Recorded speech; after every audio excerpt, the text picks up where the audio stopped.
Thank you Yusuf sir, एवढी मोठी तारीफ करून ठेवल्याबद्दल. आणि once again welcome you all. 9वी 10वी 11वी 12वी इथे आहेत खरे. 9th आणि 11th पण आहेत ना? 9th नाहीये.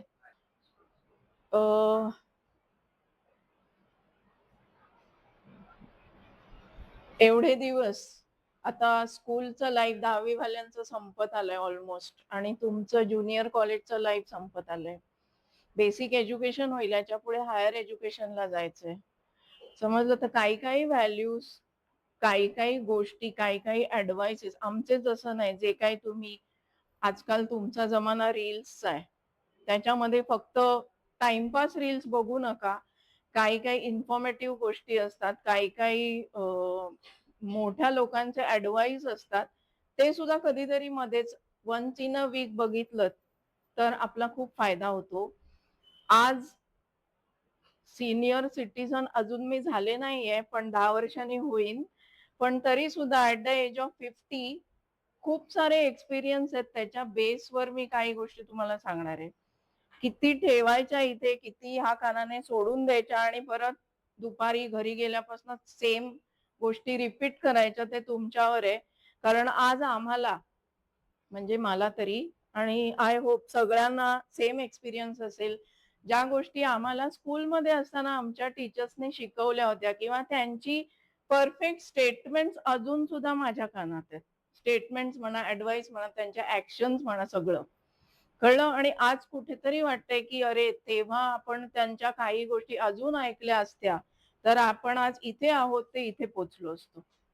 समजलं? आणि I sincerely feel by heart की तुमचं असं होऊ नये. कारण ठीक आहे, आमचं जग तरी थोडस ठीकठाक होतं, आमचं चालून गेलं सगळ्यांचं, ह्या आमच्या पिढीचं. पण तुमची जनरेशन जेन झी, तुम्हाला जर तुम्ही टॉप असलात, जे काही तुम्ही करताय त्याच्यामध्ये तुम्ही एक्सिलेंट असलात, तरच तुमचं नाणं खणखणीत वाजणार आहे.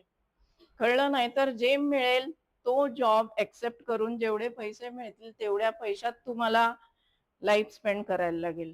जर तुम्हाला, आणि topmost not only in case of earnings, not only in case of money, तर तुमची पॉप्युलॅरिटी, तुम्ही काय काम करताय ते सोसायटी पर्यंत पोचलं पाहिजे.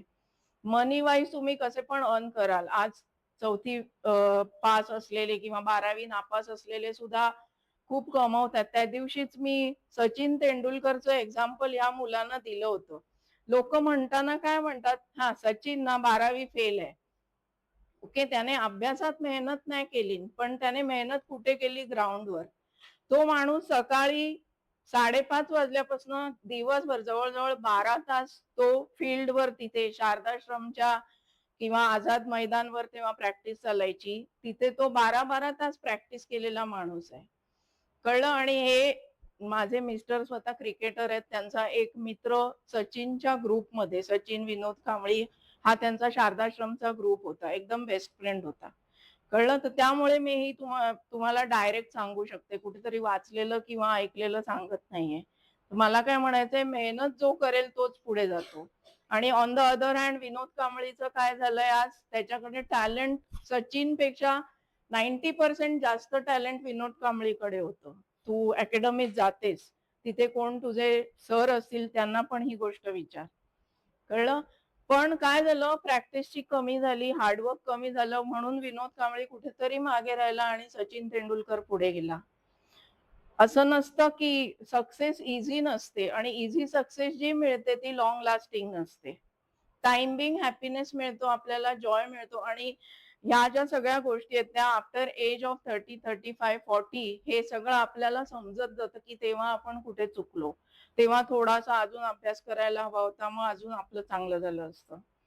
कळलं? तर तुमचं कोणाचं होऊ नये. माझा स्वतःचा मुलगा घरी आहे, तसं मी सगळ्यांकडे बघते तुम्हाला, आणि त्याच रिलेशनने मी हे सगळं सांगते. कोणी कशाचं वाईट वाटून घेऊ नका. अजून सुद्धा वेळ आहे. मोबाईल टाइम, स्क्रीन टाइम जो काय असेल तो कमी करा. रील्स जरा थोडे दिवस बाजूला ठेवा. मार्च पासून परत सुरू करा, 2 महिने. आणि नंतर सुद्धा हायर एज्युकेशनला जिथे कुठे जाल तिथे आपल्या फॅमिलीचं, आपल्या टीचरचं, आपल्या शहराचं नाव खराब होईल असं कुठचंही बिहेवियर तुमचं असता कामा नाहीये. आज आमचे एक स्टुडंट सरांना माहितीये कुठे कुठे बाहेर पोचलेले आहेत. समजलं, इवन IIT ला आहेत, एम्स ला सुद्धा स्टुडंट आहेत आपले सर. कळलं, even out of the country सुद्धा काही हायर एज्युकेशन घेतात, पण त्यांचं बिहेवियर असं आहे की आज सगळेजण नाव घेतात, त्यांचं तर होतच आहे नाव, प्लस त्यांच्याशी रिलेटेड जी सोसायटी आहे, आय मीन लोकॅलिटी जिथे तुम्ही राहता, तुमची स्कूल, तुमचे सगळे टीचर्स, फ्रेंड, सगळ्यांचं नाव तेवढंच फर्म राहिलं पाहिजे. कुठेही कोणाचंही नाव डाऊन जाता कामा नये, तरच तुम्ही सक्सेसफुल व्हाल. आणि अजून एक गोष्ट, जे काय निडी फॅक्टर्स आहेत आपल्या सोसायटीचे, जे आत्ता नाही, हे तुम्हाला कधी अप्लाय होईल जेव्हा तुम्ही स्वतः अर्निंग व्हाल तेव्हा. निडी फॅक्टर्स जे आहेत सोसायटीचे, ऑर्फन्स असतात, म्हणजे अनाथ मुलं असतात, कळलं, विडोज असतात, तर असे काही फॅक्टर्स असतात ज्यांना आपल्या हेल्पची गरज असते, फक्त पैशाची नाही. मॉरल हेल्प असेल, पैशाची हेल्प असेल, सपोर्ट असेल कुठचाही, तर तो सपोर्ट जेवढा आपल्याला होईल तेवढा आपण करायचा. कळलं, या काही गोष्टी लक्षात ठेवायचा, तरच आपण सिटीजन म्हणून एक्सिलेंट होणार आहोत, ऍज अ पर्सन एक्सिलेंट होणार आहोत, आणि जे काय आपलं करिअर होईल त्याच्यात सुद्धा आपण एक्सिलेंट होऊ. एवढंच बोलायचंय. All the best for all your exams 12th. Thank you.